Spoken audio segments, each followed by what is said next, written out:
Welcome again. I am your host, Darwin, to the Ruseas Brosis Empowerment Hour. And it's a pleasure to be with you, viewers and subscribers, and also the members of the family. Another beautiful week. It was a beautiful day. You know, we all had our little ups and downs, but that's a part of life. It's what made us strong. So today we have a very important guest, a stalwart of the Lucy Hanover, you know, more widely Jamaica. Now he's a global child, you know, to say the least. And we're talking about none other than the facilitator, the educator, a very smart, well-spoken articulator, none other than Mr. Joseph Joe Campbell. Mr. Campbell, welcome to the Ruseas Empowerment Hour. How are you, sir?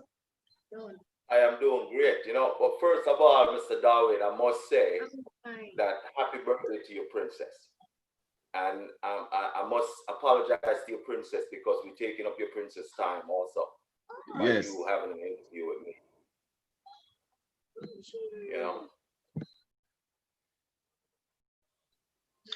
know, That's life, you know. She's right here in front of me, you know, because, you know, at least she get to see me. She get to be a part of it. And, you know, it's always yes, fun and joy to be around them, you know.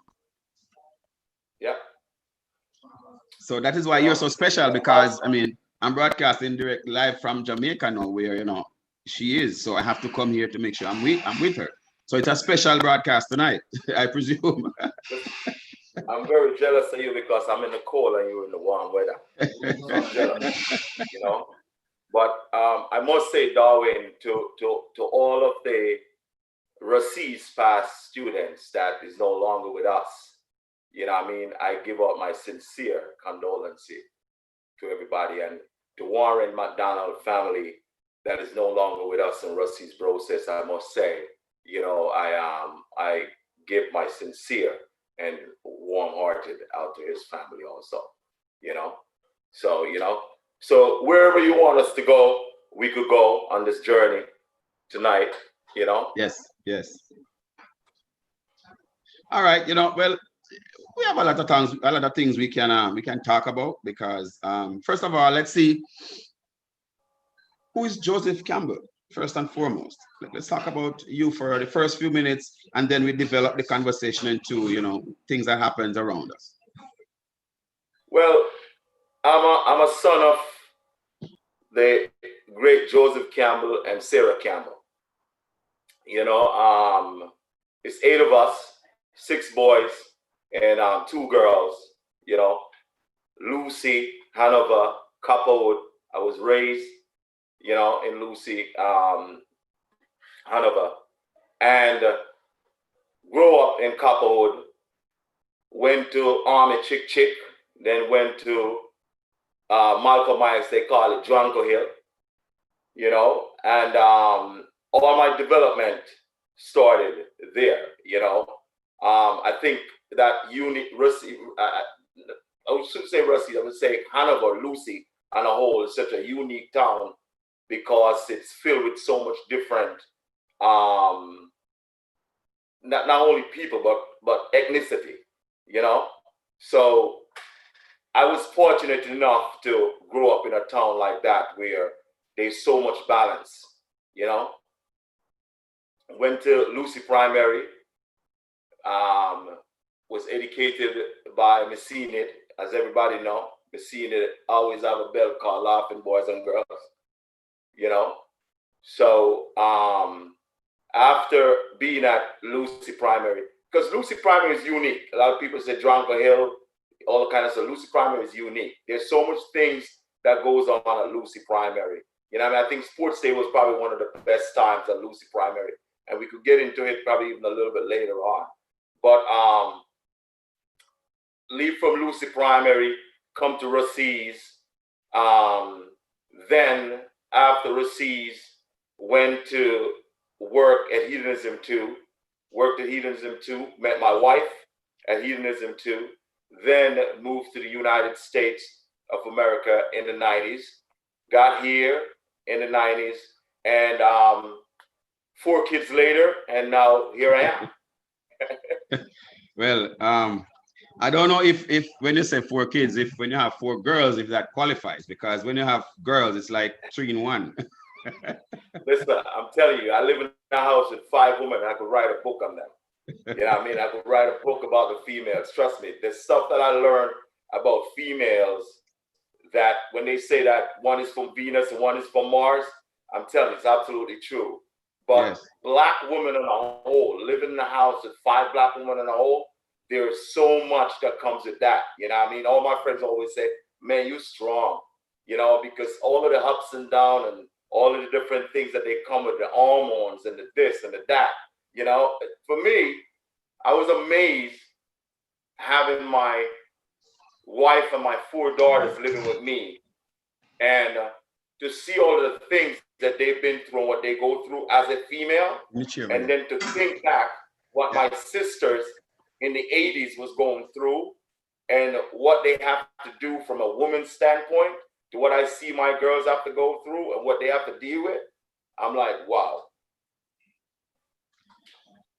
I mean, wow is an understatement, you know, because it is said that, you know, when you have daughters, it makes a man think twice whenever he speaks, or even better, he speaks less.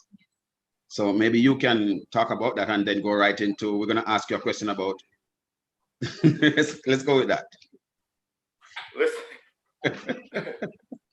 Listen, Darwin, I'm telling you right now,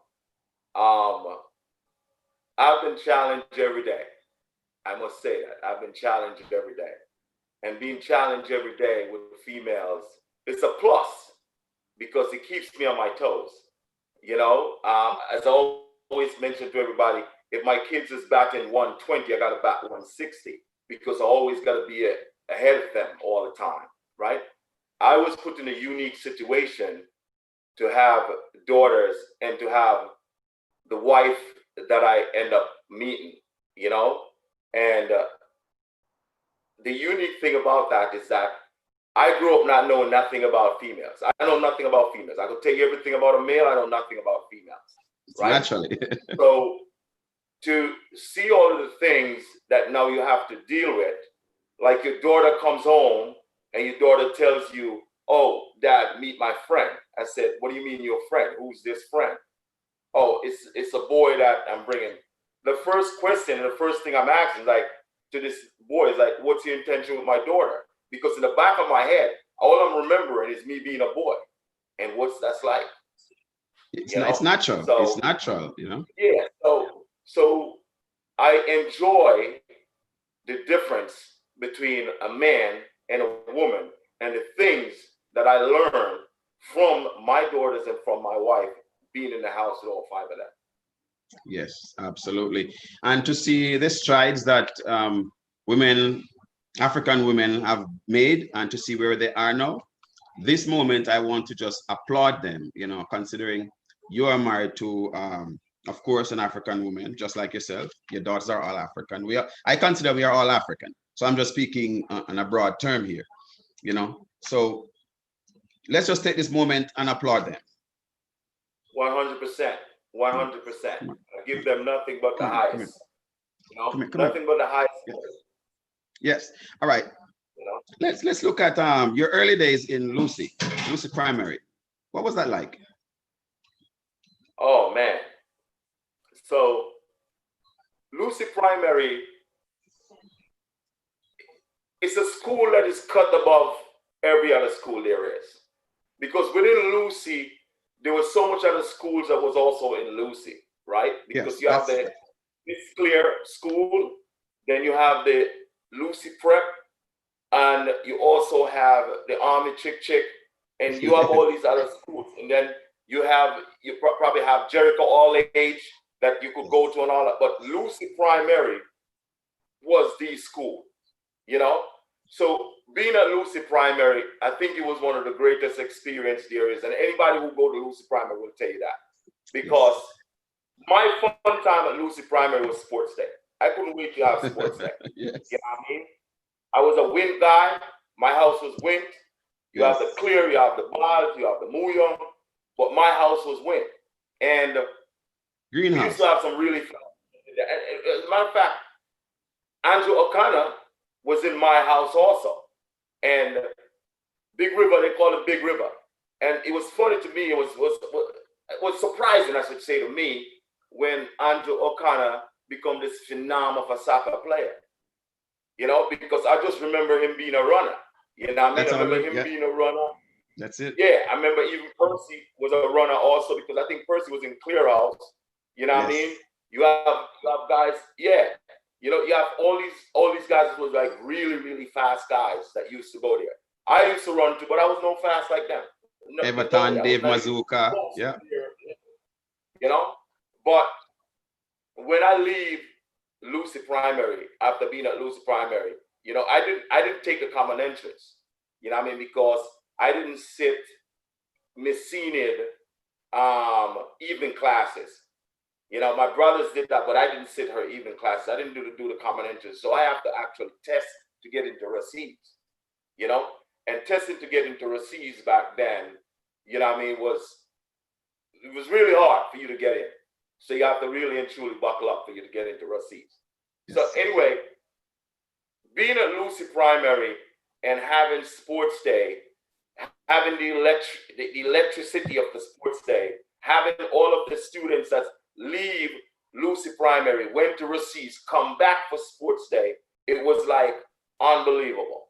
You know what I mean? But Andrew O'Connor, I don't know about anybody else. Big River was no soccer player when I know Big River. I remember that. Because that time we had and them guys was big sprinter. Yeah. You know? Yep. Yeah. There's all these guys was big sprinter. You know, so I leave at but Lucy Primary, I lift my hats off to all the stuff that Messina did at Lucy Primary. Yes, and you talk about other institutions that were around at the time. What like Miss Clear and oh yeah. The Clears was around at the time, which was like elite, you know. Yeah, Miss Clear, you go to Miss Clear school, you know what I mean? It's like you getting educated to a different level, you know, and there were prominent people within Lucy, you know what I mean? Because let me tell you something, Lucy is unique because there was a lot of classism that comes with Lucy. You understand what I'm saying? Because you have the elite folks, you know what I mean? You have the firemen, you have the police, you have the there's the Lawrence of the town, there is the Biles of the town, there's the Muyongs of the town, there's the Ranalds of the town. Chambers. Yeah, you have all these kind of people that was in the town and stuff like that, where if anything is going on and stuff like that, there's certain class of people that do certain things for the town. You know what I mean? You have 1,000,001 churches, and there's certain people that goes to a certain church in the town, and there's certain people that goes to a different church in the town. You know, so it's unique. It has its own thing that goes on there, and you understand the dynamics of what it was or why it was, you know, and why certain kids did not come to Ruseas High School or didn't go to Ruseas High School because their parents at the time would say, hey, listen, I can't send you to Ruseas because of reputation-wise. You know what I mean? Whatever they look up at Ruseas as at the time, even though they live in Lucy or live in Hanover, they'll send their kids to like either Cornwall or Mount Vernon or even Manchester or even to Knox, you know? So, you know what I mean? But even after they leave and they go to all these different schools, they all still come back to the same Lucy, man, and everybody still gather up and we all do our thing. That's true. You and know? So just to look at where we're coming from, it would appear as if we are, Lucy on a whole is a developing town, and we have come this far, and part of the envelope that brought us together would be Ruseas, with the footballing nation from the 70s coming up, gelling together, just culminating in the 80s. Would you agree? In the whole entire, because even though you would leave from Lucy and go to a different high school, the only high school you still rep would still be Ruseas. Everybody still rep Ruseas. It doesn't matter if you're at Cornwall, you rep in Ruseas.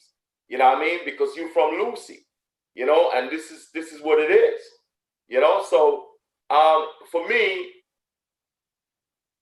we have to talk about, and this is Ruseas Brosis, and we're going to get into Darwin because this is Ruseas Brosis. And the town have so much to do with the school. You know, I was talking to Diggy Henry a couple of days ago, and he said so much profound things to me that was so like he just basically just tickled my soul with the stuff that he was saying to me. Because he turned to me and said, when I leave you and Mr. Campbell, and I came back to Hanover, right? I didn't come back to Hanover to teach. I came back to do a project that was going on down there in Esher, because I came back with a chemistry degree. So I wanted to go to build some kind of concrete thing or concrete factory or what they were doing. That was my thing. But he ended up being at Ruseas, you know? So he comes at Ruseas, and then the job came up for him to be the coach. And when he won the first title and he came back to Lucy and everybody's beating pan and all that kind of stuff, he looks around and was like, this is my calling. This is my calling, you know? So it's possible that we lost a chemist, but we earned a coach. we didn't lose a chemist, because every single thing that had to do with Ruseas and the soccer program, the chemistry was all in there. Oh, yes. You know, so we didn't lose him. You know what I mean? All of that was blended together. That's wonderful. Because I know he went back and he taught chemistry to a lot of students. So that's just, you know, as a sidebar, because of course we can't ignore the contribution that he made. Oh man, let me tell you something. To me, I would tell anybody this, and I could tell Mr. Henry this, that to me, and everybody that actually he coached would probably say the same thing, that out of the entire Jamaica, I think that he is probably the number one coach that I would say that the whole island that I've ever seen. From a schoolboy perspective, from a professional Premier League perspective, I would say that. And I lift my hats off to him, because up until today, he is still doing the work, not only of Ruseas and of the soccer program, but of Lucy and Hanover, a place that he loved and dedicated his life to. Of course. So, you know, with that, just to get back on track with your information now, you know, there's so much stuff to talk about, because what about involvement? Your involvement at Ruseas? You want to talk about that a little bit? Yeah. So,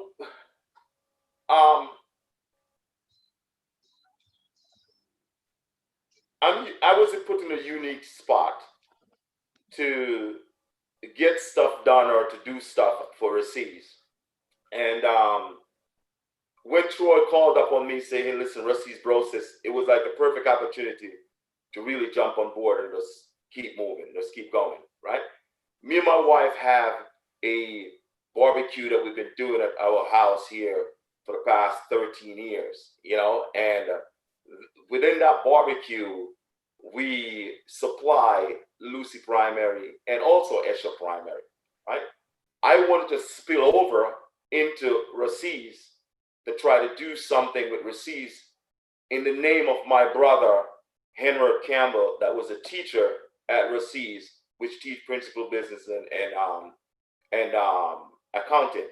You know, his life was cut short in '94, and me and my wife been trying to do a scholarship fund in his name at Ruseas for the past 5 years or so. So Ruseas has always been ingrained in me. As I said, it's all about blue and yellow, and that's not going to change. You know, so I'm always dedicated to do stuff for Ruseas. A couple of years ago, just before Ruseas won Western Champs, the runners, the girls, I went down to Ruseas, and my daughter, which is 25 now, used to do track, and she have all these different spikes, because every single year we would have to get her new spikes, you know, and she have all these different spikes. Some of them were brand new, and I see her have them. I said, what are you going to do with this? She was like, oh, I don't know. I'm going to give them to Goodwill. You know, I'm not running no more. I said, I'm going on to Jamaica. I just gather all of them, and I take them to Ruseas. And I remember get to Ruseas, and the vice principal was there. The principal wasn't there. And she wanted to take pictures with me and all that. I said, no, I'm not here for that. You know, I mean, I just want to, you know, and leave. And I said, no, I got to get the track coach in here, man. This is great. And to our knowledge, to me and my wife's knowledge, we got an email from the vice principal letting us know that the track shoes that I delivered to them, you know what I mean, they end up winning Western champs that following year. Awesome.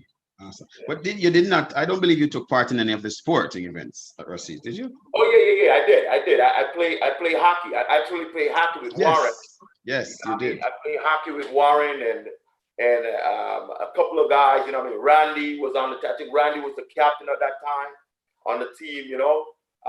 We play against KC, play against Veer, Monroe, you know. So yeah, but I did try to make the under 14 team. You know what I mean? Buller Troy just didn't pick me, you know, because coming, you know, came out the Bluesy primary, think I'm at number. And then all these guys from Montego Bay came in and was like, listen, ball, you know? Yes. But that's the way it goes, you know? Yes.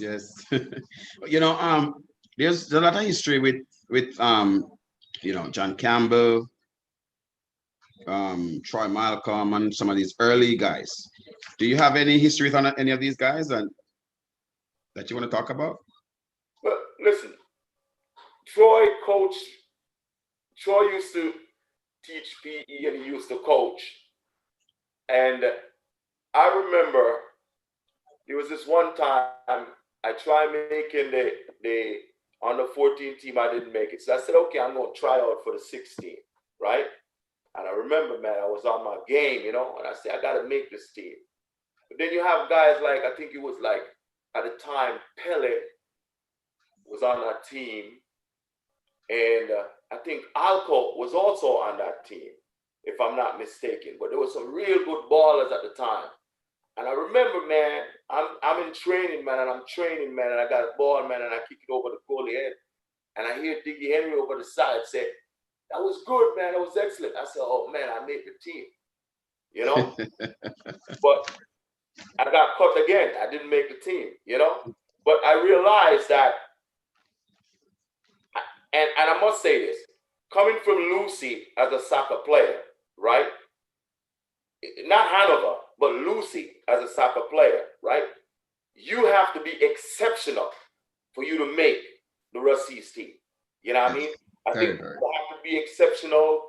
I think Ziri had to be exceptional. You know, I think that Krieger, I don't remember if you remember Krieger, you know what I mean? Very, very fit baller. He has to be exceptional. You know what I mean? I think there's Buzu. All of them has to be exceptional. I think it was a different level that they have to get to for them to make that team, because all the ballers that came from Savlamar and from Montego Bay was considered elite ballers. You know what I mean? So if you're just a country guy in Lucy playing ball in Watson Taylor Park or Prosper or Bigwell, you know what I mean? Or even in Esho, and certain people say that because all of these guys used to play in Mans also. You know what I mean? Mans was like a big place where a lot of these guys learned to play ball also. You know what I mean? So if you wasn't like at the elite status, you ain't making that team. You ain't making that team. Wow. And of course, I have to say, I have to agree with you. Oh yeah. So and one instrumental person that was that led that success was Mr. Colin Miller. Did you have can you talk about any experiences that you have, and how was his tenure? Has it impacted your life in any way? Oh man, let me tell you something. My background is Miller, right? Because my mother is a Miller, right? And I'll elaborate a little bit on that because my mother made me who I am today, you know? So how we end up being in Copperwood, because my father is from Malcolmites. So a lot of folks in Malcolmites know the Campbells and Malcolmites. So how we end up at Copperwood was through my mother. You know, after my mother and my father got married, we ended up in a Copperwood, right? But my mother's father is a Miller, and he used to work for Percy Miller. You hear people talk about Hogbush, which is right next to the school. Oh, yes. Capital Land and all that kind of stuff. Reason for that is because Mr. Percy Miller, all his hogs or whatever, his pigs used to be raised in that area and all that. So Mr. Percy Miller owned so much land at the time that my grandfather was able to get land in Copperwood. And that's how we ended up moving there to Copperwood. So uniquely, you know what I mean, down the thread of the line, I think Peasy Miller is related to me, but you know, that's on a different level. But Of course. my experience with him was at Grape Walk one day. I will tell you this. A lot of people probably could remember Grape Walk and what Grape Walk was, you know, what you go to Grape Walk to do. So there was this one particular day that we decided we ain't going to class for the second period. So lunch finished, we're not going into class, but the teachers always mark you absent or present after lunch. So for some odd reason, Peasy Miller decided he's going to go on a rampage. And I guess he must have went and checked whichever class who didn't mark present, and he probably heard that there's something going on at Grape Walk. By the time, and he was so like, I don't understand Peasy Miller because he's so light on his feet that nobody hear him when he's coming. Yeah. So the person that's supposed to watch out, Darwin, for Mr. Miller, I guess he saw Mr. Miller coming and froze. Yeah. And by the time he would say Mr. Miller, and Mr. Miller grabbed for some of our shirts, we were gone. Everybody just split up and disappeared. So he didn't catch anybody. So he came back to his office and went on a rampage and said, whoever wasn't in the classroom, send them all to my office, right? What I did, because I know my brother teach at the school and their reputation, we got to keep hold of the reputation of my brother. So I said, you know what, I'm not going back to class. I'm just going to take this Grape Walk and take the seaside and just walk all the way down to Halfbush and cut over and go home. So I went straight home, you know? So I got home, my mother said, why you doing home, sir? I said, I don't feel so well, so I just leave school, I just come home, right? Next day I got back to school, they said, I got to go to the office. So I went to the office, and I went to the office. Mr. Miller saw me and said, what are you doing? They said, well, they told me I got to come to the office, you know? So he said, why did they say you got to come? I said, I don't know why I got to come to the office. They just tell me I got to come to the office. So then my teacher showed up and said, oh, he has to come to the office because he was one of them that wasn't more present the second period. Right. And Mr. Miller was like, oh, come on in here. Everybody got suspended, you know, that he went down to the Grape Walk and didn't catch. So I now come into his office. He was like, so where were you? I said, boss, you know, after lunch I got sick, you know, and I went home. You know, I wasn't feeling well. So he just looked at me and said, okay, let's go ahead to class. So that was my experience with him, you know what I mean? But Mr. Peasy Miller has done so much for Ruseas and so much for Hanover. You know what I mean? It's like unbelievable. Unbelievable. His name, just walking down the corridor and say, hey, you, it's a wrap. You know? You boy. You better not look around. You better keep it moving. You know? Thank you. Yeah, but Yeah. that day was something else, man. But I just went straight to Copperwood. I didn't come back to class.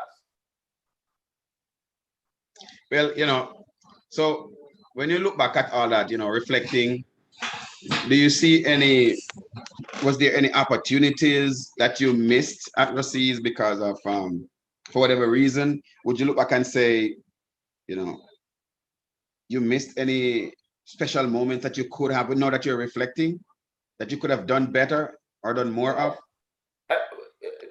Darwin, I would say my time at Ruseas was well spent because I think I enjoy every moment being at Ruseas. You know what I mean?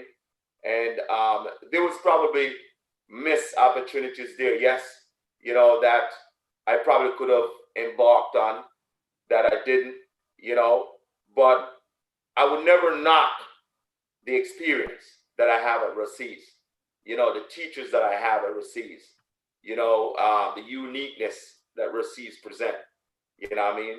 And the discipline that Ruseas present, you know, and I feel really good within myself to say that I went to Ruseas High School in Lucy, Hanover, and I could hold my banner up really high in saying that. Yes, yes. And the reason I ask that is that sometimes you look back now and you reflect and you say, I wish I had done that, because you're placed in a particular job situation and you realize that I could have done that and I would be better here. But I don't believe so now that we look at you're reflecting and you look back and you say the Ruseas Brosis, what we're aiming is to name that complex. It's Colin Miller complex already, but we're aiming to enhance it. So just to look at that little scenario, do you think it's fitting that what we're doing is the proper way to do it? 120%. There's no other name, there's no other statue that deserve what we're doing. You gotta understand something. The land across the school, right? Mr. Colin Miller got that through the government. If you realize how that land was developed, it wasn't a private company that comes in and develop it. It was the army. JDF, yep, I remember. Yep. And tractored all of that stuff down. So it was a government initiative with Ruseas and Mr. Colin Miller to make that happen. So there's nobody that deserves all the accolades like Mr. Colin Miller. You know what I mean? So what we're doing here, what Brosis is doing here, I lift my hats off to all the organizers, to all the planners, to all the folks that comes together to say, hey, listen, within this pandemic, this is what we're going to do. Let's put all the pieces together. Let's make this happen. Anyone that's not on board right now, eventually they'll come on board. We have a platform that we talk on WhatsApp every day, gimmicks, and we may laugh and all that kind of stuff. But the real initial objective and the moving forward is us getting Ruseas Brosis and Ruseas High School to a certain level when it comes on. Of course, I can quite clearly remember when that it was a government. I'm glad you talk about that, and also that the government sent the army to come and help to develop it to what it is now. Absolutely. So for those who did not know, that is what it was, and that's what it is. Absolutely. So looking back at Ruseas now, that everyone can say it was focused on education from as early as the inception. And then sports come in and it has played its part. So now it appears as if, the sporting starting in the 80s, persons might say it's trying to eclipse the academics. So what's your take on that? Let's talk about that. What's your view on that? Ruseas have always known for their academics first. And folks throughout the earlier years will tell you that. You know what I mean? Martin Ruseas didn't just come up with Ruseas because he's thinking soccer, you know what I mean, or not academia. So it's always have that name, right? The thing is that if I'm not mistaken, I could go back, I'm trying to remember if because most of my brothers and sisters, I think, went to Hanover Secondary. And I think, if I'm not mistaken, I think Hanover Secondary and all the historians out there and scholars out there probably could catch me up on this. I think they merged in the 80s. I don't remember what time in the 80s, if it was 81, 82, whatever it is, maybe 83. But Hanover Secondary and Ruseas merged as one school, right? But the top school where everybody was going and stuff like that, that was elite. That was an elite school. That was an elite and known for their academia. So to me, a lot of people will look at it and say, oh, they're just known for playing soccer. No, we're not just known for playing soccer. This young lady that you interviewed the other day, Miss Richards, proved that to everyone. That Ruseas is known for, listen, just a soccer school and all that. And I believe that it's watered down, you know what I mean, because of the whole soccer program and all that kind of stuff. We're not knocking the soccer program, don't get us wrong, because the soccer program is terrific. And that's what it is, you know what I mean? But the whole academia aspect of it, it's not watered down. Ruseas is still Ruseas. Don't get it wrong. Yes, the reason I asked that question is because wherever over the world you go, where you might, encounter any Jamaicans, or you talk of football and you say Ruseas, or you have any conversation and you talk about Ruseas, bragging rights, it's always about, well, most times it's about football. So from an academic standpoint, very seldom you might hear persons bragging. You will hear of brilliant persons, professionals that went to Ruseas. You'll always hear that. But just to look at the most prominent conversations, most times they talk about football. Well, I think the reason for that is because how elevated and how galvanized the soccer program is to Hanover. Because you got to look at it in that aspect. If it's elevated and it's galvanized, to a whole culture, you got to understand something. When Ruseas is playing soccer, right? Jimmy Chuck, Leland Chuck is packed with everybody going up wherever they're going. If people remember that, all kind of people is in that truck going. Namprel truck is packed with people going wherever they're going. So it's like, I look at it as if it was like a driving force and a community force when it comes down to the soccer program. So I feel as if the reason why the soccer takes such a huge platform for Ruseas is because it wasn't just a Ruseas thing, it was a community thing, because the entire Lucy was behind Ruseas when it comes on to the soccer program. But don't get it twisted. The academia was always there. I remember Brutus, Reddy. I don't know if a lot of people remember Brutus, Reddy, but Reddy and my brother went to sixth form together. And I think also Troy brother also went with my brother too, to sixth form and all that. And Brutus was one of the biggest sprinters. Brutus was fast. Luddy was also fast, And I remember as a young person seeing these guys doing sports day at Ruseas, and you would have Mr. Shaw with his 38, and by the time he popped that gun, the race was over. Guys like Che Yu, another fast person. So it wasn't just soccer. There was other things that happens in Ruseas also for a lot of guys that went to Ruseas. Okay, good. Now I'm going to check with the chat to see who's checked in and what they have to say so far, because we've been here for a few minutes now. So let me just take a quick look. Give me 1 second here. And I see, of course, Santana Campbell. Blessings, uncle. Oh, yeah. And there's also Orlando of Centipede also send their blessings. This says Kingpin Roll. Yes, General, it's an early check-in. I'm not sure who that is, but there must somebody that knows you very well. Glasvin Brivich shared a birthday yesterday or a couple of days ago, and he's saying, Kim, she doesn't talk a lot on the forum, but she's there. Zelly, I don't know who that Jugsa. Let's see, quite a few persons here, and there's Troy checking in. Of course, Troy is always welcoming you to the forum and also talking about you being an active member. And let's see who this is again. Let's see what we have here. Wow, a lot of persons are checking in. Centipede is saying something about sorry, Joe, I didn't check you for the soccer team. My job was a very difficult one. Family, no hard feelings. And Centipede is saying that he's laughing and said that you went to Monroe. That is why. You went to Mans. That is why you didn't come.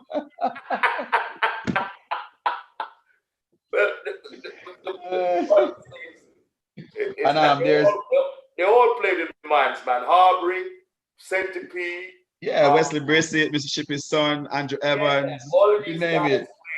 Played in Mans. You know what I mean? They all know Mans. Yeah.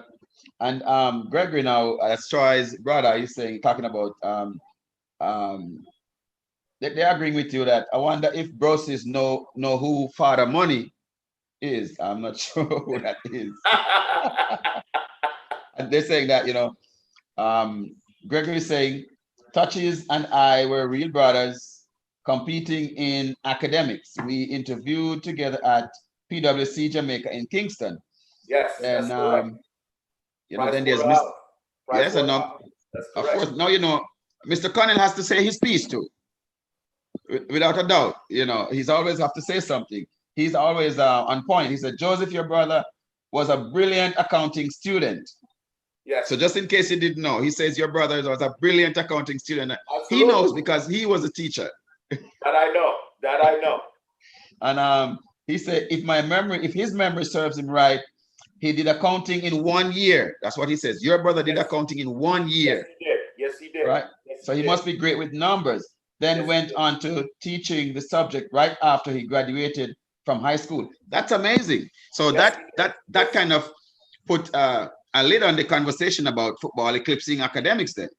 Yes, correct. Because the craziest thing about it is that Reddy and Troy's brother, you know what I mean, they were all in the same clique, because Reddy and my brother used to study a lot too, all the time. And Winston Reddy went on to work in the service industry in the hotel. And then my brother and Troy's brother went to Kingston to apply to Price Waterhouse. And then my brother didn't get that. And then Ruseas, there was a spot came up for him to come and teach at Ruseas. And that's how he ended up teaching at Ruseas. So there's a lot of students that my brother teach in a short period of time, that from the evening classes to the in class, you know what I mean, that could actually elaborate on all this stuff and how much he impact people's life. You know what I mean? I walk into the bank and people will know me that, your brother teach me. Your brother's the reason why I'm in the bank, He's a numbers guy. Unfortunately, his life was cut short in '94, and as a matter of fact, he was actually leaving evening class when this happened. He was coming home. May he so rest in peace, my brother. Oh, yes. Yep. Now, let's look at a wider. So somebody talk about, Ruseas being to use exact words, she said Ruseas was like the gang leader for Hanover, because it was an economic base for persons. Because just you elaborate on that. Yeah, well, the thing is this. As I said before, there was this top school Ruseas, and then I keep going back to the 80s. I think they emerged in the 80s.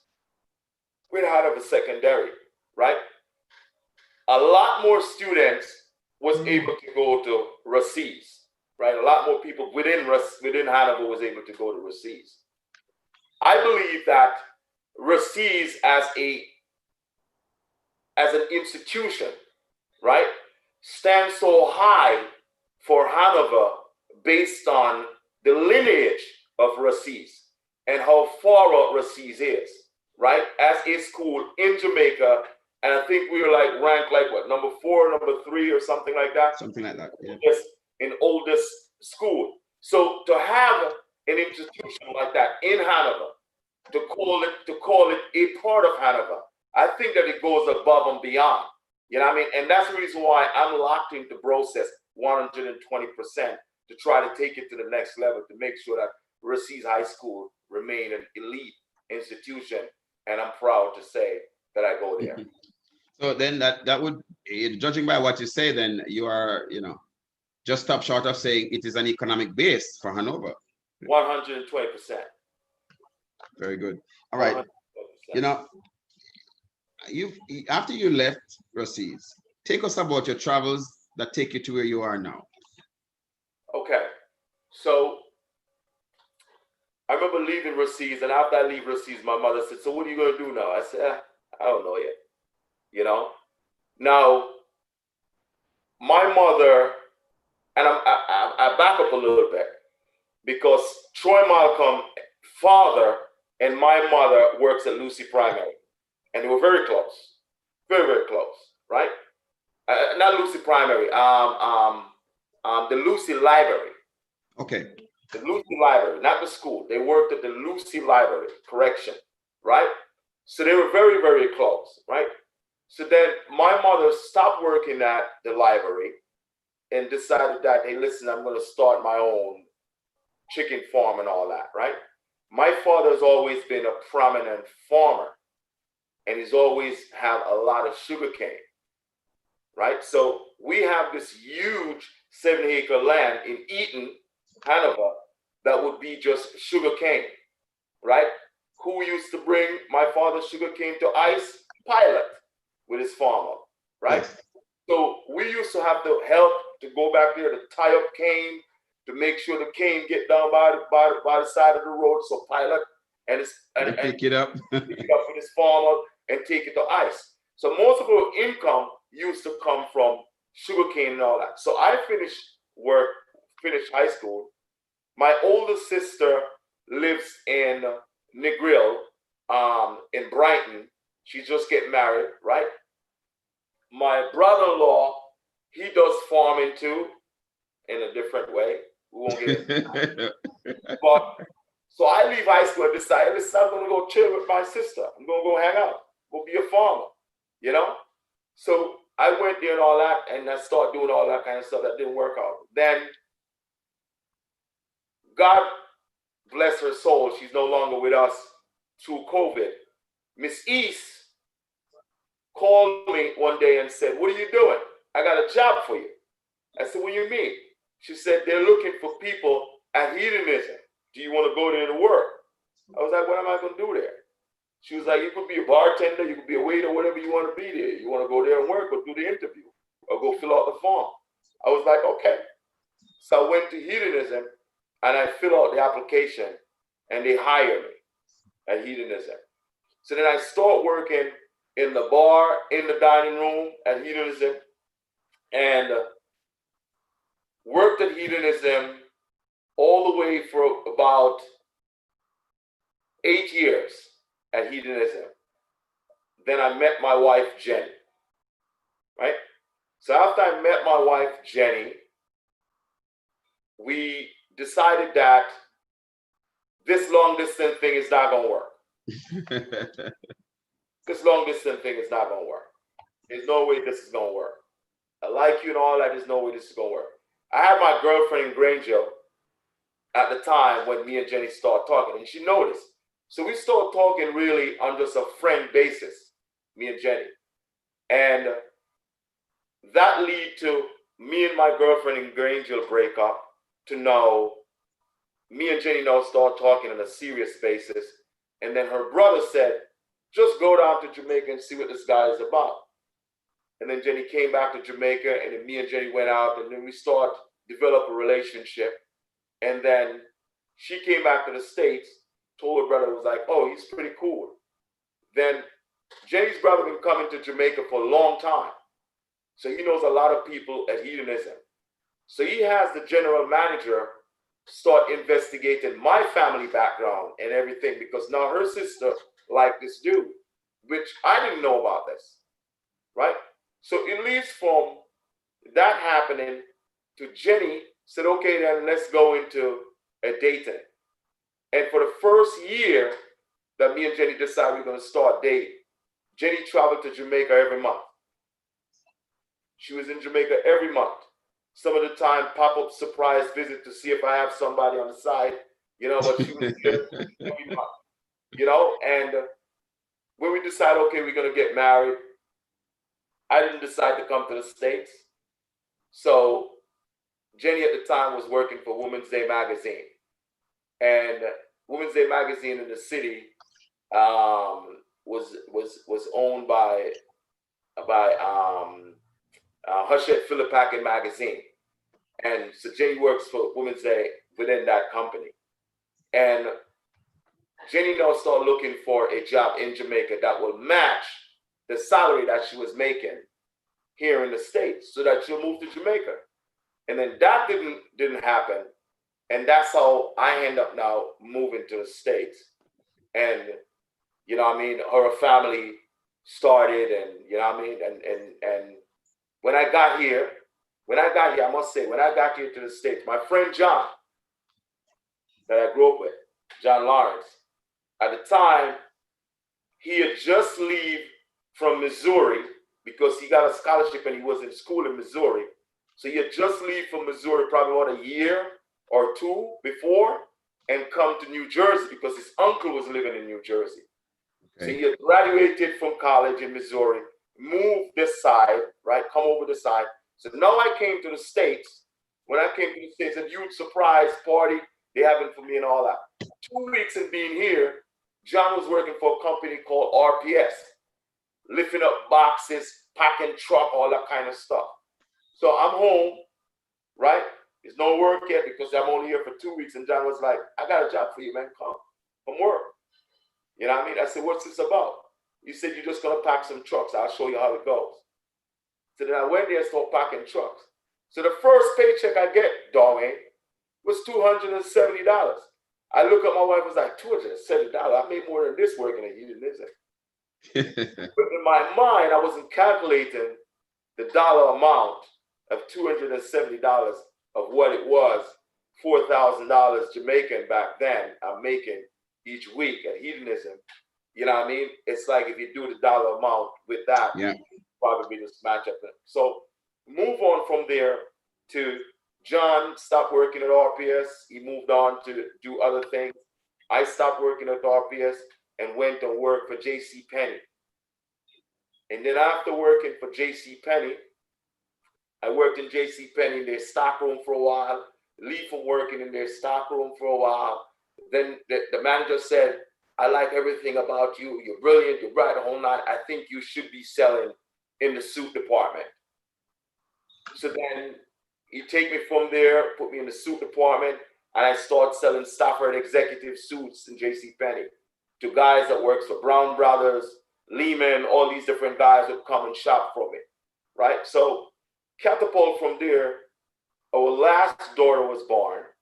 And then after our last daughter was born, Jayla, then it gets kind of tight because now Jenny was working, Jenny leave from working for Women's Day to Elle Magazine. So while she was working for Elle Magazine, we needed a babysitter. And at the time, you know, our thing, money and finance and all that kind of stuff is coming into play. So somebody had to stay home with a baby while she goes to work. And I was working part-time now at J.C. Penney out in Paramus, New Jersey. Because the guys in Jersey City where I lived at the time say that if you're not doing full-time here, I can't have you because now I'm losing your $400,000 a year that you used to do for us down to peanuts. So, you know, so the manager loved me, sent me out to Paramus to work. I got to Paramus J.C. Penney to work, and they said to me, you don't deserve to be here. You should go work for Neiman Marcus or Nordstrom. Now, I don't know none of these places. I've never walked into a Neiman's. I have never walked into a Nordstrom store before, so I don't know what they look like. But the guys was like, your personality, everything about you should be in these stores. So one day on my lunch, I walked into Nordstrom, right? I did an application, and they called me back and said, listen, come for an interview. I went for an interview, right? 18 years later, I'm at Nordstrom. I've been $1 million seller for them for the past 15, 16 years. You know, Wow. So that's my whole transition being here. Wow, that's a nice journey. Very impressive. Yeah. So by you following that journey with that, you obviously had a lot of, you know, time on your hands to read and also interaction with persons. So, you know, you being on the forum and speaking so eloquently about, you know, worldviews and, you know, cultures and stuff like that, it shows you have a vast knowledge of diaspora information, which is very vital because you speak very well, you know, Orlando, some of these guys, they speak very well about, you know, Black culture, Black history.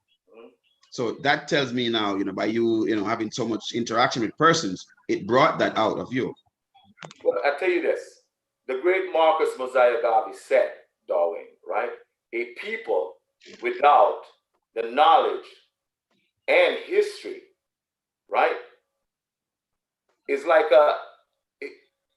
he said it's like a tree without a root. Yes. You know what I mean? So for me, right, the history has to be there. I may not tell it all in entirety because I may not remember all of it, you know, but there's so much history that comes with Hanover, there's so much history that comes with Lucy. There's so much history that comes with Ruseas on a whole, you know. And listen, I remember, and I could say this, you know what I mean? One of the greatest corner league in the country happens at Watson Taylor Park each summer. You understand what I'm saying? There's no other corner league in the entire country that anybody could talk about but that corner league. It was off a point system. The way how I see it, it was the greatest thing there is. So on a whole, not only Ruseas, but Hanover on a whole, and on a whole, is just a town that comes with so much uniqueness. You talk about guys going to Watson Taylor Park and playing on that little pavement where the basketball or the netball thing is, and guys are there using the netball pole as the goal. So you have to kick the ball on the pole to score a goal, and guys are defending that. You know what I mean? So there's so much stuff that comes with Hanover on a whole and what happened and the way how it happened in Hanover. You know what I mean? But there was also people that was at elite status. You know what I mean? Whether it be from the police department, you know what I mean, the fireman department, you know, socially, you know, Long Acre on the Rocks was a big deal. You know what I mean? Who know all the sound system that used to go there, all the weddings that used to keep there. You know, that was a big deal back then too. You know, Stone Love Bodyguard, Spices, all that kind of stuff happened there. Across the harbor with Babu. Yeah, you know what I mean? So my thing is that you have all these different ethnicity and all these different people that is in this one small town. You know what I mean? Which comes with so much history. And you know what I mean? And here goes a high school that sits right in the middle of it. Like a gem. Yeah. Yeah. But my little son here, Antoine, he wants to be a part of it. He's so nosy. He just wants to see who I'm talking with and everything. Absolutely. So let me check with the chat again, because I see that Mr. Connell is very busy. He's saying that while much is not said about the Ruseas will always be the model for the merging of junior secondary school and high school.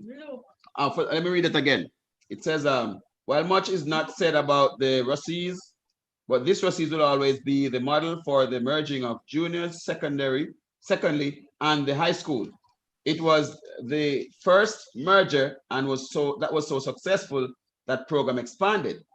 He also went on to boast to the point. He said, the merger was not just a walk in the park. It was real social and emotional negative impact on the students, more so on the students from Hanover Secondary, because you brought that Ruseas thing in, and just like you talk about that classism a little bit, that you know, what happened there.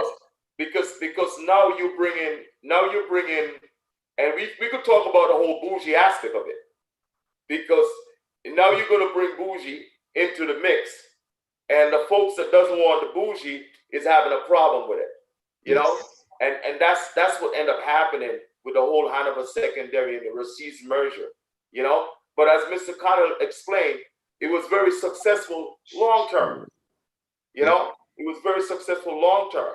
So even though the folks that was at Hanover Secondary did not engage it, long term, it was very successful.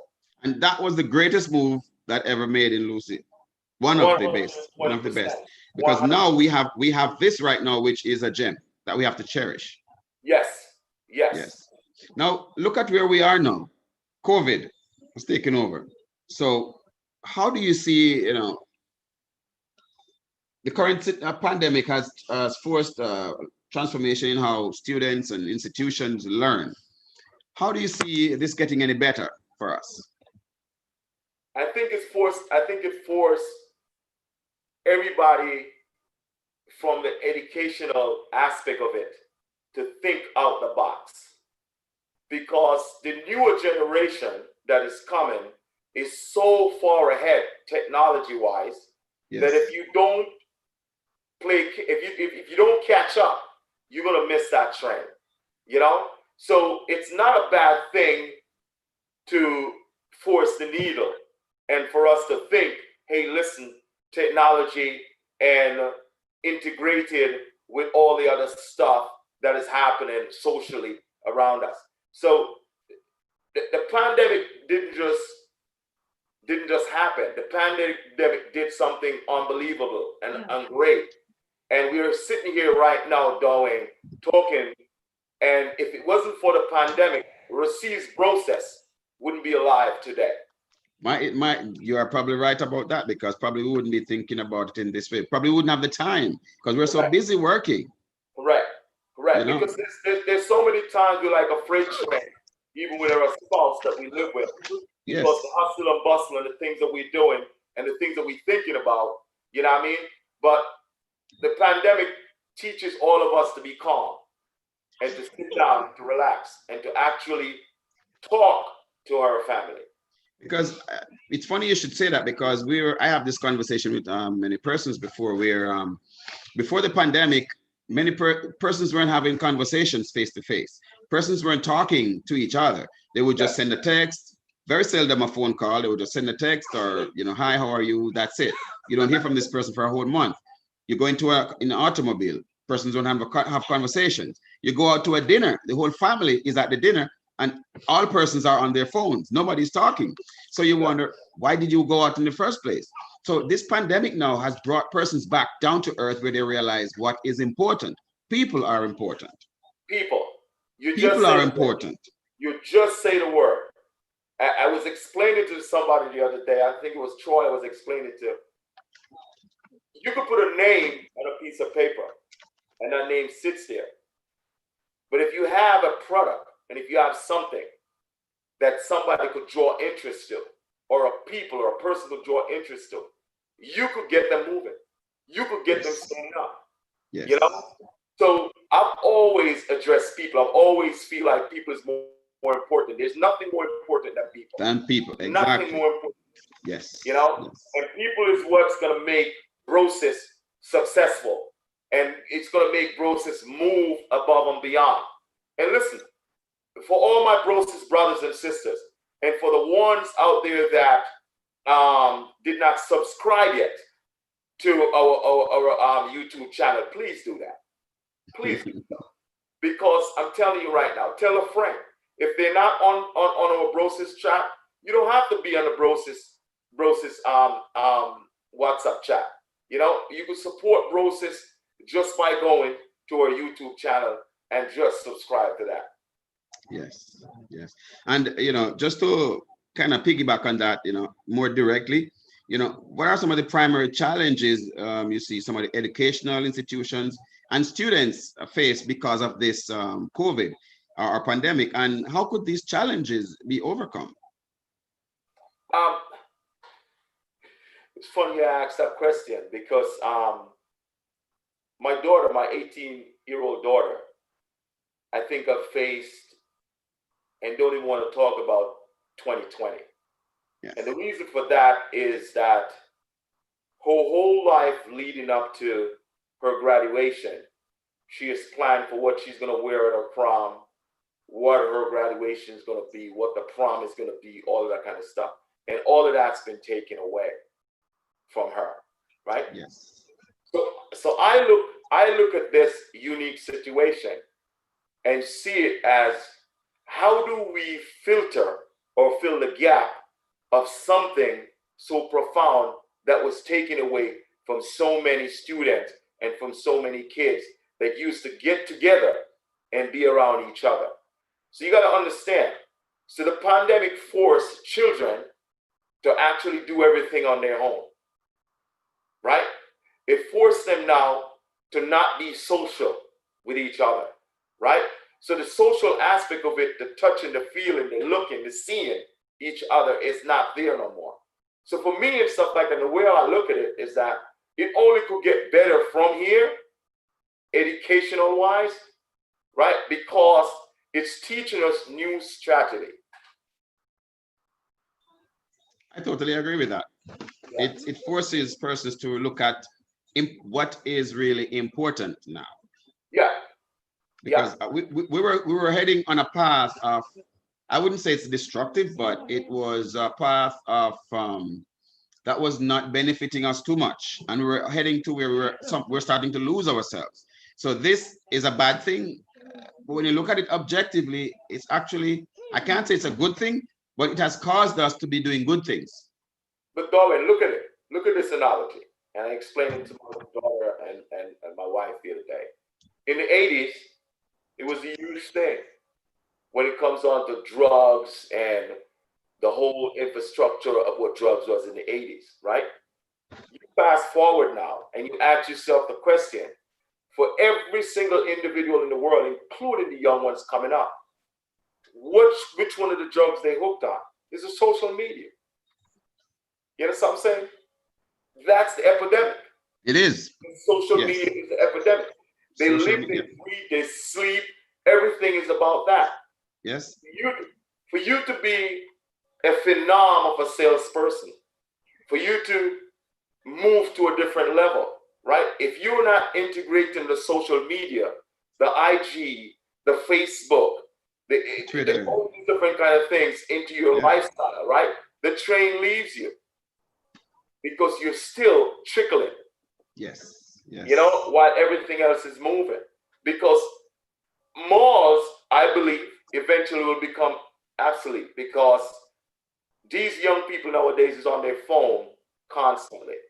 And they could go on Amazon and order whatever they want just by the click of a button, right? Do they really need to come to a mall to come hang out? Is that the in thing anymore? No, it's not the in thing anymore. You know what I mean? What's the in thing is getting together with each other, having a glass of wine, sitting down, socializing while they're on their phone, blogging to see what's next. Even if something that they want to eat, they just get on the phone and they order it. Absolutely. Absolutely. It's a different regime. Yes. So, you know, just to look at this other aspect where, you know, you talk about Brosis, you're a very active member there. You already know what the mission is. So, you know, you can speak a little bit about, you know, your thoughts on the mission of the foundation and to be more direct, like, you know, the benefits that you see being a part of this program. I see Ruseas Brosis, and it's not far out, darling. I'm talking about next year. It's not far out. So I see Ruseas Brosis doing magnificent things, not only in the Ruseas community, but in the Lucy Hanover community. You know, I've seen us galvanizing people down there to be a part of something great. I've seen Ruseas Brosis going down with book bags, going down with soccer ball, going down with all of these different things, and just kind of like galvanizing a movement, right? Ruseas Brosis is a movement. And the founders of Ruseas Brosis, the idea that they have of what they want Ruseas Brosis to be couldn't be more clear to me. Could not be more clear to me. You know, and there's 1,000,001 organization out there that do have a chapter of Ruseas, you know, and we're not here to talk what that chapter is doing or what they're doing, because as long as everything lines up and go to Ruseas, we're crystal clear. You know, we're crystal clear. But Ruseas Brosis, to me, there's so much things that we're going to be doing, and I see the vision clear as day, because we have people here that really and truly put their egos down at the door and decided that, hey, listen, work is more essential than anything else. Absolutely. And, you know, I have to ask this question, but let me check with the chat again, because I'm sure there are a lot of persons.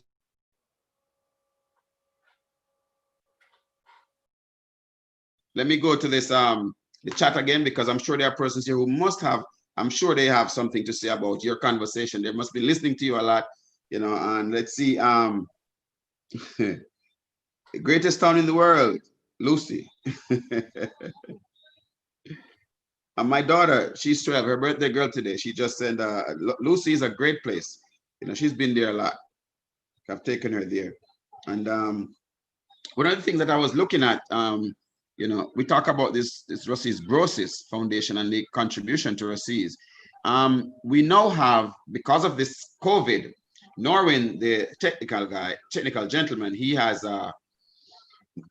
created platform where every single child at Ruseas now has an email address for Ruseas. And I'm sure that's not 200 students over there, that's thousands.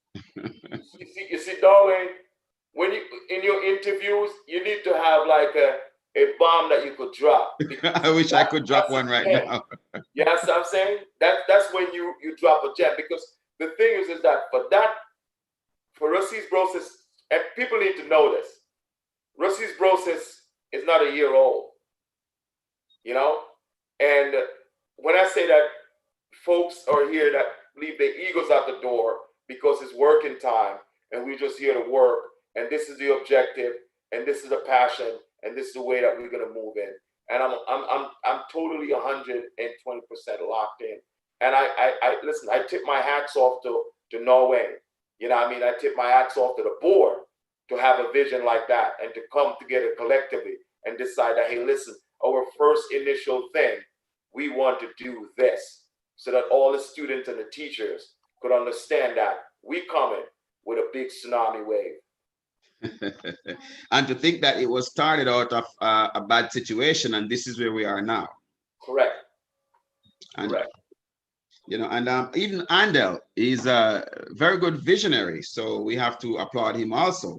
And you have had several conversations with Andel also. Oh man, Andel, me and Andel is going to be doing some great stuff, because I like going to the top of Andel's brain and drag all the stuff that's in there out.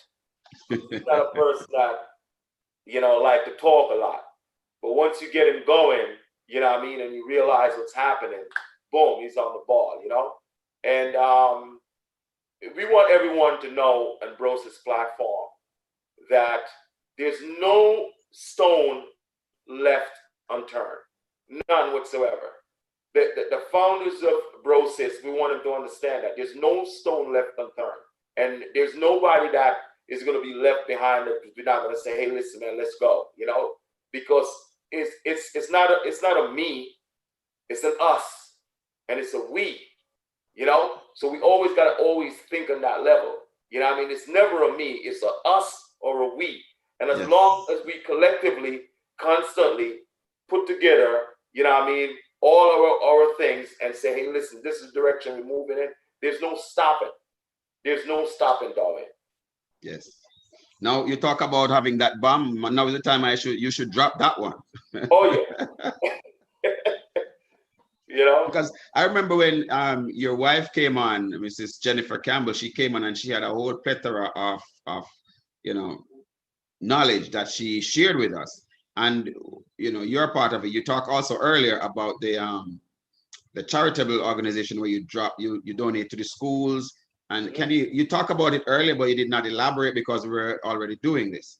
So can you what are the plans you have for the moving forward right now? So I'll go back to my mother. I'll go all the way back to my mother, and I'll talk a little bit more about that part of my life, because we were all raised in the church. Right? My mother is a minister. My mother is also a minister. She owns her own church in Dundee Pen. So before her church in Dundee Pen, that God rest her soul, that she passed away and left, my brother that's down there now runs that church. Our church was in Clifton. So we would always journey to Clifton from early in the morning to go to church, right?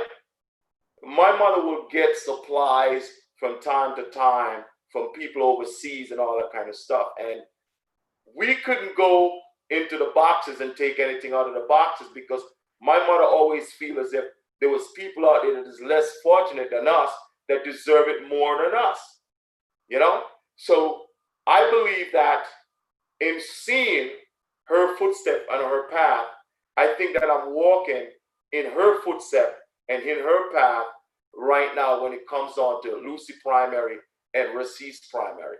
And how Ruseas Primary and Lucy Primary comes together was we've always have a barbecue. And it was one year that I forgot whose birthday it was or who graduation it was, one of the girls, and they said that they wants to do like a toy drive or something like that to give back, right? And that didn't start up, right?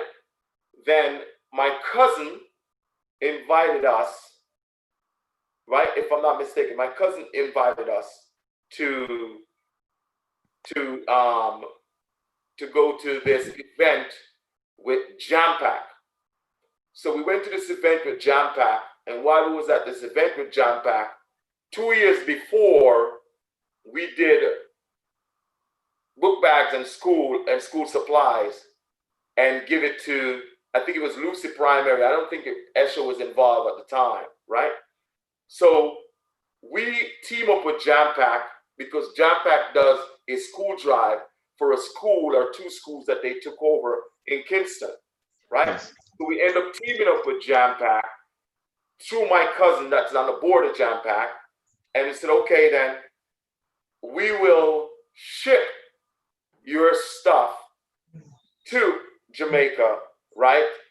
With 2 of those barrels that you collect goes to Kingston. So when it started out and stuff like that with Jam Pack will do like between 4 to 6 barrels every barbecue, and Jam Pack will take 2 of those for their schools and then send 2, 1 to Lucy Primary and 1 to Esha Primary. And all throughout these times, the 13 years that we've been doing this barbecue, Lucy Primary has never met my wife. They only met my wife via email. They've never met me. My wife always said to me, why don't you go down there and go to the principal of Lucy Primary and go to Esha Primary? Every time you're in Jamaica, you don't stop there. You need to stop there. And I think there was one year that I stopped there, and it was Mr. Edwards, you know what I mean? I think took me to Lucy Primary, and I went there and see the principal of Lucy Primary. I don't remember if I did meet the principal of Esha, you know, but I know that the principal, I think they changed now, so there's 2 different principals there. My wife is talking to them now. So the new principal has never met us, and they've never met my wife at all. Never met none of us at all. And I keep telling my wife when I go to Jamaica, it's never about that. You see it. You know? Because we might also have to add another one to it. There's another primary school that is also a feeder school to Ruseas. It's closer to going towards, it's called Middlesex Corner Primary School. Yeah, we have no problem with adding another one to it, because what happened is that it's more rural than in the, it's closer towards Middlesex, Dias area, that area. Yeah, we're still a part of Jam Pack, you know what I mean? Because my wife still sits on the board of Jam Pack, and we commend Jam Pack in a whole entirety, because Jam Pack has always been there for us throughout everything that they're doing, you know? So this year, me and my wife took over the shipping because it's so late in the year after our barbecue each year that Jam Pack have to wait for our barbecue to ship their stuff off to Kingston. So we decided now that, okay, and so you're waiting on us and all that kind of stuff, let's just take over our ship. So we'll have more than enough stuff for all 3 high schools, you know. And this year we have COVID, and we decided there's not going to be any barbecue because there's always 450 people in the backyard. You know what I mean? We do about 450 pounds of jerk chicken and other things, and it's just crazy. Just a lot of stuff, you know. And this year we decided we'll do a drive-by, and we still was able to fill 4 barrels of book bags and pencils just having a drive-by. So, you know, I love the people that comes to the barbecue every year, and me and my wife love them dearly. You know, there's so much people that constantly support it, you know, and they know the reason why they support it, and you know, we lift our hats off to them each year that they come and support this barbecue. Thank you for saying that, Joe. I'm glad also that you put a positive spin to the phrase drive-by, because many persons might know it drive-by to be something very lethal or deadly. So I'm glad that you inject that phrase in a positive sense. I really appreciate that. So while we're about to wrap up, so I want to just give you the moment to talk about Brosis for this for those persons who might be wondering, what is this about? They're on the fence because they have had bad experiences with previous or other maybe other clubs or institutions or whatever you want to call it, groups, and may have bad experiences. But here comes Brosis. They're the same thing. They're just another club looking for money, trying to take our money and run away with it. We're not into this. What do you have to say about to these persons? I will tell these folks this. There's 1,000,001 organization out there that has reached out to me and my wife before to team up, right? And I would tell anyone out there, if you're looking for transparency, if you're looking for something that you could actually look back on and say to yourself, hey, listen, I'm a part of this. I'm ingrained in this. Brosis is a place for you. Brosis is a place you need to be, right? I encourage everyone, look at the bylaws, go, our website is going to be up and running in the next couple of weeks and so forth, where you could see all of the different details of what we're about and what Brosis moving forward and the objective of Brosis moving forward is, So I encourage everybody. I encourage who's actually on Brosis also. I encourage them to say, listen, don't get withered away by the wayside. We're not going nowhere. You know what I mean? We're moving forward. You might not see a lot of traction because there's a lot of stuff happening on the back end, right? That we have to actually move it from the back end forward. But until we move it there, right, we want everybody to be patient. Let the leaders do their job. You know what I mean? Let the folks that's on the board do their job. Because trust and believe, if you think that there's no transparency, Brosis is the place to be. Because I'm telling you, since I've been on Brosis, I could engage in all different folks on Brosis. You know what I mean? I'm talking to Fogarty all the way over in England. I'm talking to Centipede all the way over there in Canada. You know what I mean? I'm talking to everybody here in the US and everybody down there in Jamaica. And I'm telling you right now is that, hey, listen, we all have to get up and we have to encourage other folks out there that is not on Brosis to make Brosis a part of their life. Make Ruseas Brosis a part of their life. There is 1,000,001 graduate that is out there and is sitting by the wayside. And whatever job that you're in, whether you're a lawyer, a doctor, an educator, you're in the finance world, I'm begging you, I'm asking you, just take a look at Brosis. Look at our YouTube channel. Look at all the interviews that is done. See if you want to be a part of this. Come on in. We have a lot of space for everybody. And our arms are wide open. And we're ready to hug everybody that's out there and say, hey, listen, and embrace everybody and say, hey, listen, come on in and let's make this work. Yes, and the birthday girl wants to be a part of this her cameo moment, so she's a little shy. So come on, Rashida, it's okay, you're already here. So we started out talking about strong African women. That's how we want to close out, because in everything we do, we have to include the women in it.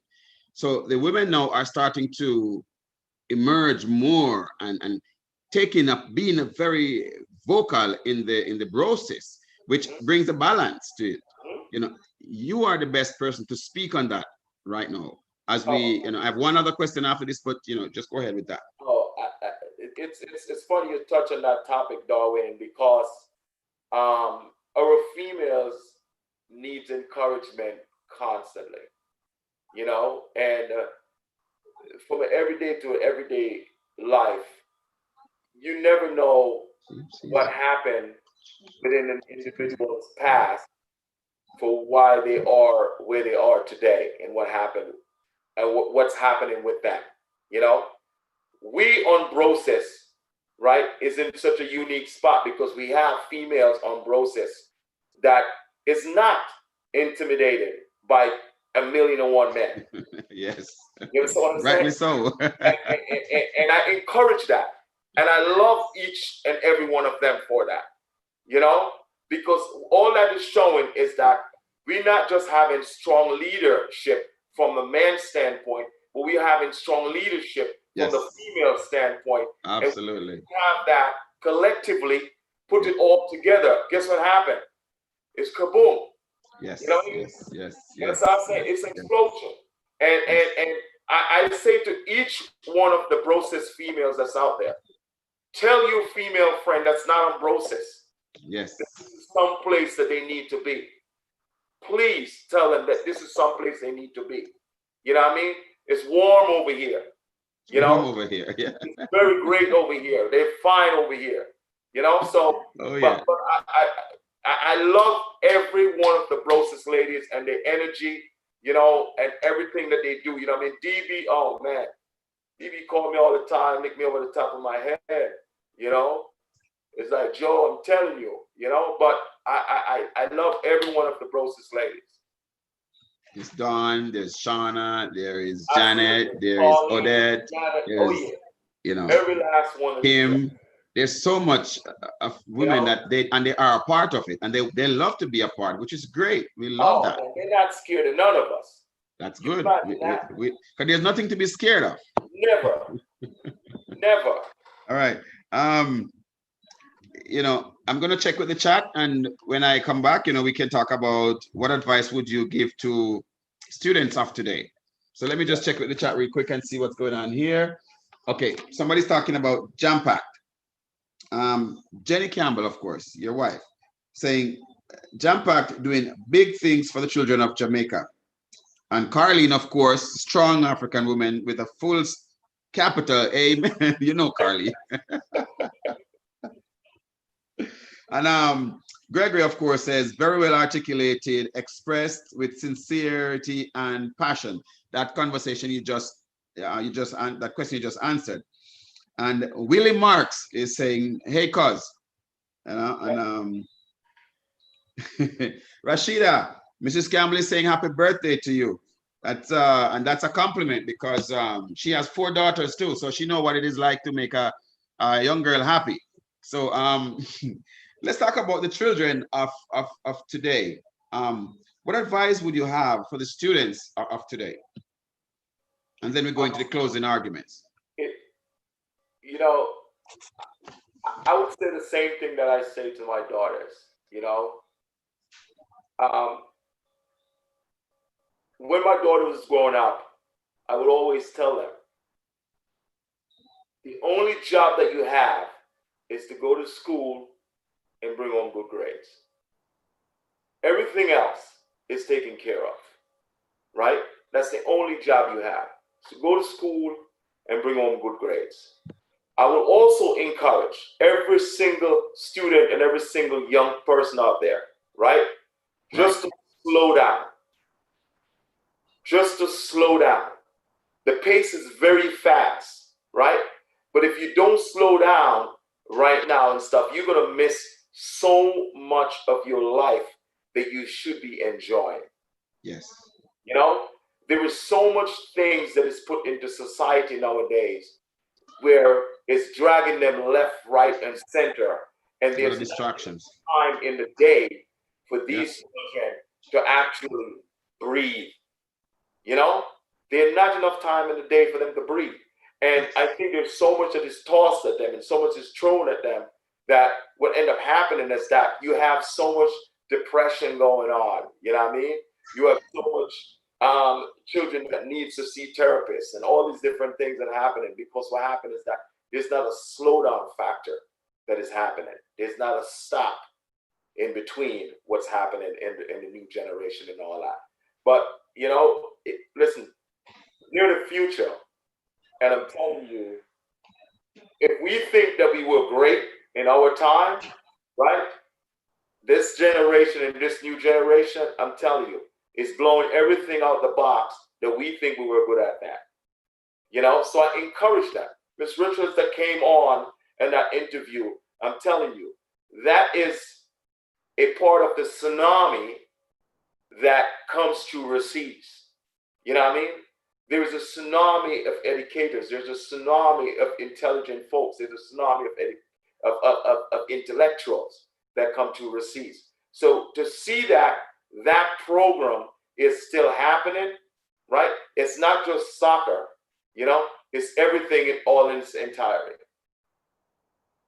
Very well said. I like the way you articulate that so well. So I'm glad I asked you that question. So, for closing remarks right now, because as we wrap up, I just want to make sure that you have your this is your moment now to I'm sure you have persons who you might want to say, hello, friends from way back, whoever. Just this is your moment. Just say whatever you want to say right now. Yeah, what I want to do, Darwin, is that for whoever of my friends out there that is watching this YouTube channel right now, please subscribe to it. And I'm going to keep saying that. I want you to subscribe to it. I want you to be a part of Ruseas Brosis. I want you to help build this foundation, because this foundation needs bodies. We don't need names. We need bodies. You know what I mean? And the more bodies we get, the more people collectively we get together. So I encourage each one of them. I encourage Mr. Paul Miller, Rowley. I encourage John Lawrence, if he's listening. I encourage encourage Fishy down in Florida, if he's listening. You know what I mean? All of these guys that, that is a part of Lucy, or is a part of Hanover, that is out there. I want you guys to be a part of this. You know what I mean? So I encourage you. If you don't want to be on the WhatsApp platform because there's so much things that happens over there, you don't want to sign up in that way. You know what I mean? Please reach out, sign up. You know what I mean? Sign up to a YouTube channel. If you want to be one of those persons on the sideline that doesn't want anyone to know what's going on, it's okay. We'll take whatever you're giving us in the same breath. So I encourage every single individual that on Brosis platform, on our Brosis WhatsApp, if you have a friend that is a part of Ruseas, or a friend that is Ruseas and stuff like that, trust and believe. If they don't want to come on the platform, they don't want to be up the WhatsApp, guess what? Collect the money from them. You know what I mean? Collect the donation from them. You know what I mean? Tell them, hey, listen, I'll put it in under your name. I'll put it in for you. Because guess what? People is what's going to make this work. People. That's what's going to make this work. So I encourage everybody, you know what I mean? Ingrain Ruseas Brosis in your vein. You know what I mean? Let the blue and yellow run through that vein. Ingrain this in there. Understand that Ruseas Brosis is not just one of those other platform or foundation that we're just going to be here 2020, and in 2025 and 2030, we're gone. It's not going to happen that way. Our intention is to transform Ruseas High School into the new millennium, or into the new age. Perfectly well said. Let me check with this chat again, because it's very active. I think you're causing my computer to get really warm here. I think most of the persons are just saying happy birthday to Rashida. So, with that being said, I want to say, thank you for taking the time out, Joe. You're a very busy person. You didn't have to be here, but you took the time. As always, you're always ready for a good conversation. You're with the forum from morning to night. You're there, and yet you're busy. But that's how, in the program that you are.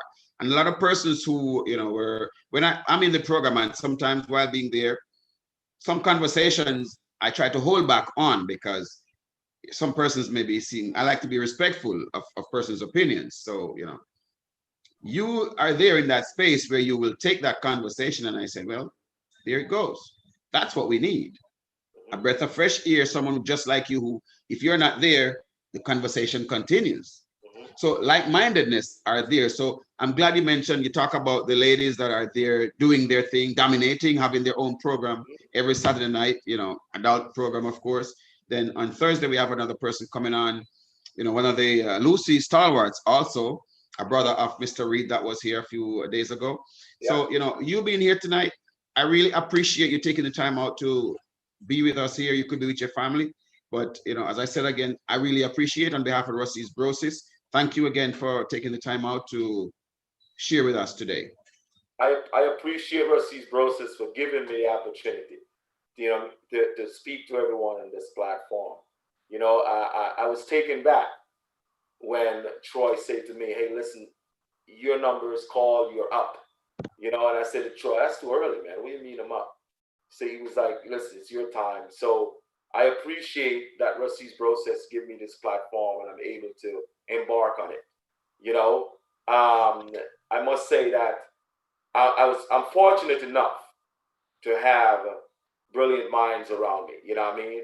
I was fortunate enough was able to come to the United States and was able to send 4 beautiful daughters to university, and see my wife goes through university. She's on her final lap, getting her doctorate and all that. So I'm in a unique company, and it only could get better from here with Ruseas Brosis. So I really and truly appreciate Ruseas Brosis, having me and engaging me and actually supporting me and hugging me and telling me, "Hey, listen, you're part of us." It's a family that we are, Ruseas Brosis. It's a family foundation, and that's what we are. And I appreciate those kind words. And it's a pleasure having you with us. I was just brought in just like you, and I love it. So viewers and subscribers, Ruseas Brosis, I want to say thank you again. Another hour. Our empowerment hour is, we look forward to see you again, maybe sometime, because you have so much information to share with us. Oh, absolutely. Absolutely. We didn't even get deep into it because there's so much stuff that we got to get deep into. I know. Across the harbor that is no longer in Lucy. So there's so much stuff. There's so much stuff for that little town. Yes, yes. And to see that Lucy town is the same small town that every tourist that goes to Negril, that's where they pass through. Correct. Amazing. Yes. So there's so much stuff that we're going to do with Ruseas Brosis for Ruseas High School. Thank you, Joe. I really appreciate you being here today. So viewers and subscribers, members, thank you again. It's been another session of the Ruseas Empowerment Hour. I'm your host, Darwin, saying thank you and see you next week. Have a good evening. Good evening.